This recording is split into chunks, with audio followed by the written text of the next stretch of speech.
இந்த ரூட்டில் தான் இன்றைக்கி போக போகிறோம். எப்போவுமே பார்த்தீங்கன்னா போயிட்டே இருக்கும். எதுனா மெயின் ரோட்டு ஷார்ட் ரூட்டு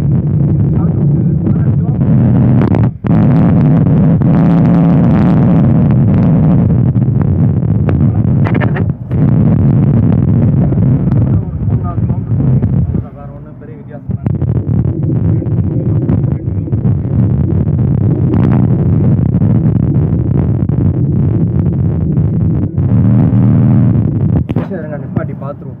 நாங்கள் பஞ்சர்லாம் கிடையாது, பட்டா அந்த மாதிரி ஆடிக்கிட்டு இருக்கு. பூட்டு தான் கொண்டு போயிட்டு இருக்கிறோம். ஏன்னா லோக்கல் நைட்டு ஏற்றி வைக்கிறனால பூட்டு போட்டு தான் எடுக்கணும் காலையில். அதான் கம்பெனியில் சொல்கிறாங்க, அதனால தான் பூட்டு போட்டு வச்சுருக்கிறோம். சரி, ஓகே, ஃப்ரண்ட் வியூ என்ஜாய் பண்ணிட்டு வாங்க.